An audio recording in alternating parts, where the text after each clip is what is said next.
Mga babae sa buhay ni Paolo Avellino na nakarelasyon at nalink sa kanya sa mundo ng showbiz.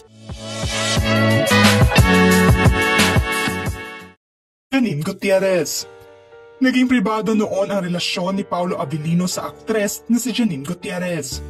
Kalaunan na lamang nang malaman ng karamihan na naging sila pala noon at tumagal din ng ilang buwan.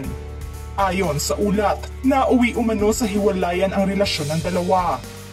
Ngunit parehong napagdesisyonan nila ilang buwan na ang nakaraan na bigyan ng pangalawang pagkakataon ang naudlot nilang relasyon.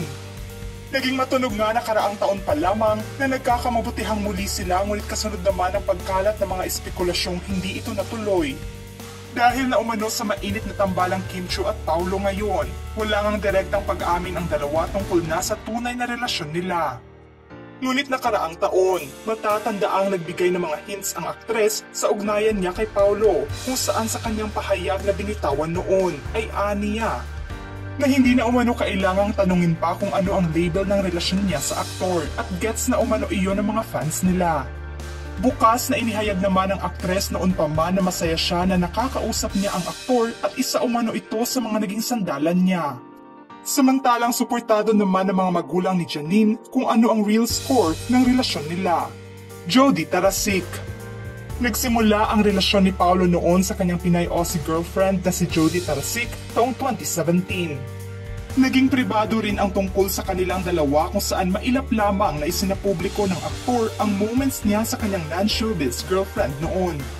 Nagkakilala nga ang dalawa dahil naman lagi ito ng bansa, kung saan dito nga niya ipinagpatuloy ang kanyang pagmomodelo na siyang nagdala rin sa kanya sa mundo ng hosting. Kung saan naging host nga ito ng MTV Philippines noon. Naging masaya naman ang relasyon ng dalawa noon, kung saan nabighani nga ito sa pagiging simple ng babae. Inilarawan naman ni Jody na naiirita umano siya sa aktor paminsan-minsan. Ngunit mabuting kasintahan naman daw ito. Inamin din niya noon na wala siyang problema na may anak na ang aktor sa dati nitong kasintahan na si LJ Reyes. Naging tahimik lang din noon ang paghihiwalay ng dalawa, ngunit ng mga panahong ito ay naging mainit na ang usap-usapan tungkol na sa pagkakamabutihan nila ni Janine Gutierrez.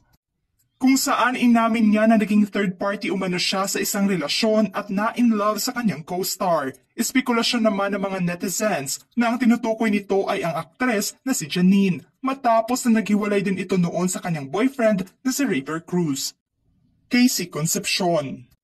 Taong 2015, nang diretsahang inamin ni Paolo sa kapamilya talk show na The Buzz na naging sila ni Casey Concepcion.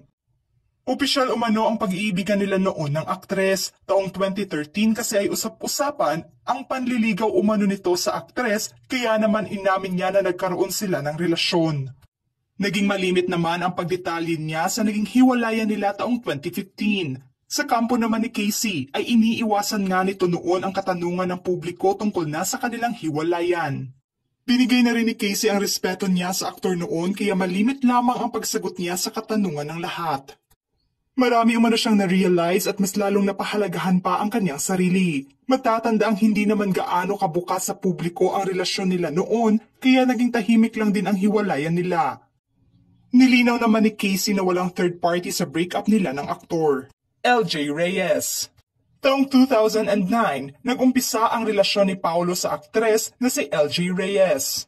Tumagal ng 4 na taon ang relasyon ng dalawa. Inihayag naman ng dating aktres na sinubukan umano nilang ayusin ang relasyon nila, kung saan nag-effort at nagtiis umano siya at napagod. Nagbunga naman ang pagsasama noon ng dating couple sa anak na lalaki nilang si Ethan Aquino o si Aki. Pahayag ng aktres na nauwi umano sa hiwalayan ang relasyon nila dahil nasa tiwalang nasira na hindi umano niya kinaya. Matatanda ang pinusuan nga noon ang tambalan ng dalawa sa mga proyekto, lalo na at naging real-life partners pa sila. Naging maayos naman ang co-parenting setup ng dalawa matapos ang hiwalayan at naging mabuting ama umano ito sa anak nila. Inihayag din noon ni LJ na siya mismo ang unang nag-reach out kay Paolo. Kaya naman sa paghihiwalay nila ay hindi ganoon kagalit sila sa isa't isa. Ipinagpasalamat na lamang nito na hindi nito pinabayaan ang pagiging ama niya at hindi nagkulang. Sa hiwalayan ng dalawa ay hindi naman gaanong naglabas ng detalye ang aktor, kung saan mas nais nga nitong maging pribado na lamang ang issue niya sa dating partner. Marami nga ang nalungkot na mga fans nila noon matapos malaman ang hiwalayan. Akala ng karamihan na endgame na ng dalawa ang isa't isa kung gayon na isa ito sa matagal na nakarelasyon ni Paulo. Sa ngayon ay naging civil na lamang siya sa aktres lalo pa at namalagi na ito ngayon sa Amerika kasama ang kanyang asawa at mga anak. Jenica Garcia. Mariing pinabulaanan ni Paulo taong 2009 na hindi umano siya nanligaw sa aktres na si Jenica Garcia. At walang katotohanan na naging sila ng aktres. Natawa na lang ito noon matapos niyang malaman ang balita at hindi nito alam kung paano ito nasabi ng iba. Ngunit malinaw na muntik lamang daw ang panliligaw niya pero hindi natuloy. Inamin niya na magkaibigan lamang silang dalawa. Matatandaang nagkatambal nga ang dalawa noon sa telenovela na Ina, Kasusuklaman Ba Kita at kinilig umano ito na siya ang napiling itambal sa aktres.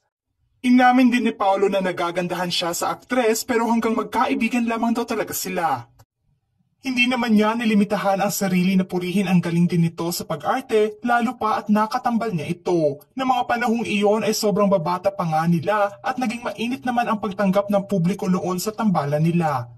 Jewel Mish. Inamin ni Paulo taong 2007 na hindi siya sigurado sa feelings niya para na si starstruck for ultimate sweetheart na si Jewel Mish. Hanggang tawagan at pagte-text lamang daw ang relasyon nila matapos na magkasama sa isang proyekto na Black Jewel in the Palace.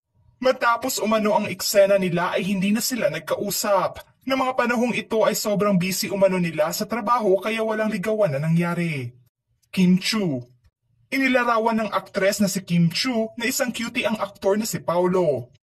Mainit na usap-usapan ngayon ang relasyon ng dalawa. Matapos kasi na magtambal sila sa teleseryeng Linlang ay kinakiligan na ang kanilang tambalan.